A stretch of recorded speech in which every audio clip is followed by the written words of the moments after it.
Nederlands. Extra Journaal. Vers van de pers. Dit is het Extra Journaal. We hebben voor u het belangrijkste nieuws op een rijtje gezet. Mijn naam is Kim Hendriksen en ik vervang Oscar deze maand.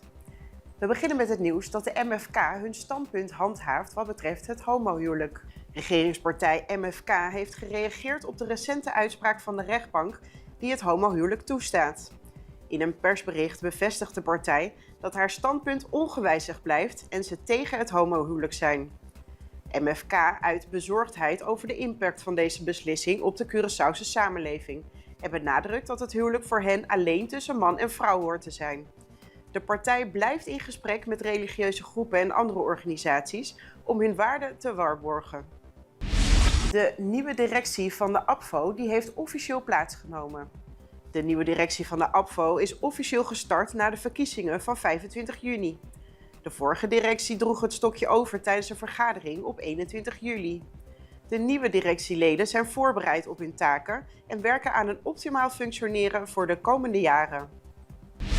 Vortex CSI presenteert een alternatief plan voor de raffinaderij.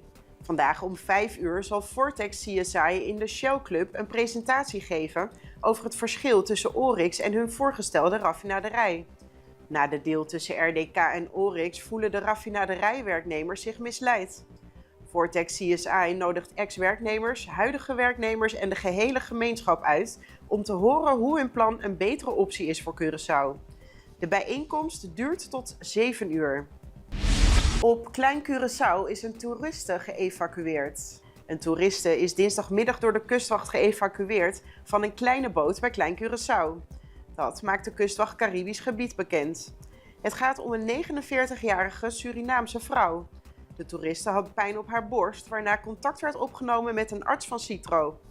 De vrouw werd met een kustwachthelikopter opgehaald om terug naar Curaçao te worden gebracht voor verder medisch onderzoek in het CMC. En dan gaan we verder met honkbalnieuws. De regering heeft 4 miljoen gulden beschikbaar gesteld voor de Little League honkbalpark. De regering heeft 4 miljoen gulden toegewezen voor het Little League honkbalpark Cirilo Cerino. Dat werd gisteren aangekondigd door de minister van Sport.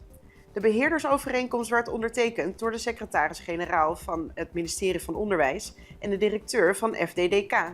De overeenkomst omvat financiering, bouw, toezicht en samenwerking voor sportfaciliteiten.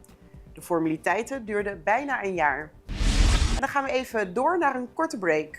Extra in Nederland. Van Amsterdam tot Arnhem, van Groningen tot Maastricht, Extra is erbij. Volg Extra Digitaal en blijf op de hoogte van de belangrijkste ontwikkelingen in Nederland. Extra Digitaal is te zien op verschillende platforms en kanalen zoals WhatsApp, YouTube, Facebook, Instagram en ook TikTok. Wilt u ons op de hoogte brengen van een evenement of iets doorgeven? Neem contact op via WhatsApp, e-mail, Facebook of bel gewoon 06 1364 2945. Volg of abonneer je op Extra Digitaal. Klik aan en volg ons.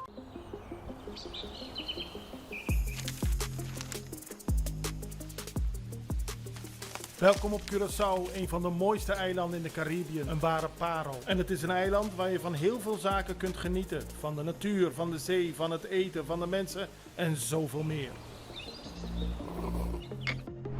Curaçao is een eiland waar heel veel gebeurt op het gebied van politiek, cultuur, sport en zoveel meer. Een Extra Journaal brengt het belangrijkste nieuws van Curaçao. Maar we hebben ook aandacht voor al het nieuws op Bonaire en Aruba en op de bovenwinden, Saba, Sint Maarten en Sint Eustatius. En we belichten al het nieuws van alle kanten. Het nieuws is duidelijk, actueel en vers van de pers. Extra Journaal, elke werkdag op Salto. Op Curaçao zijn we de hele dag bezig met het maken van Extra Journaal. Volg ons op je favoriete Amsterdamse zender, Tauro.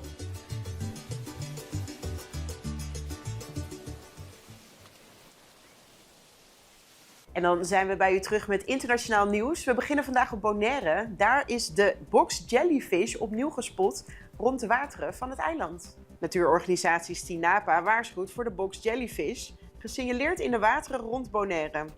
Deze kwallen bewegen zich van mei tot oktober rond de nieuwe en volle maan naar de kust.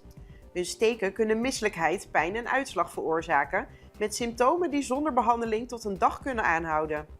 Sinapa adviseert om contact te vermijden en bij een steek azijn, Sting No More of warmte toe te passen en medische hulp te zoeken indien nodig. En we blijven op Bonaire, want de CEO van de Tourism Corporation Bonaire, Miles Messera, die treedt eind dit jaar terug. Miles Messera, de CEO van TCB, treedt eind 2024 terug. Messera zegt dat het een beslissing is waar hij lang over heeft nagedacht. De komende maanden richt de CEO zich op een soepele overgang en het afronden van lopende projecten, waaronder het actieplan 2025 en de lancering van JetBlue en Corendon. Ook houdt hij zich de komende maanden nog bezig met het Regatta Festival. Het is nog onduidelijk wie Messera gaat opvolgen en of de zoektocht naar een nieuwe CEO al is gestart. Messera was sinds 2021 CEO van TCB. Een Amerikaan is uitgeleverd aan Honduras voor een drievoudige moord. De Dominicaanse Republiek heeft een Amerikaanse man uitgeleverd aan Honduras, waar hij wordt beschuldigd van de moord op 3 vrouwen in januari. Gilbert Reis, de verdachte, wacht zijn rechtszaak in voorarrest af. Reis werd in maart gearresteerd voor de moord op zijn ex-partner en 2 vriendinnen. Honduras, met de hoogste femicide in Latijns-Amerika, registreerde 380 vermoorde vrouwen in 2023. Van die zaken blijft zo'n 95% onopgelost.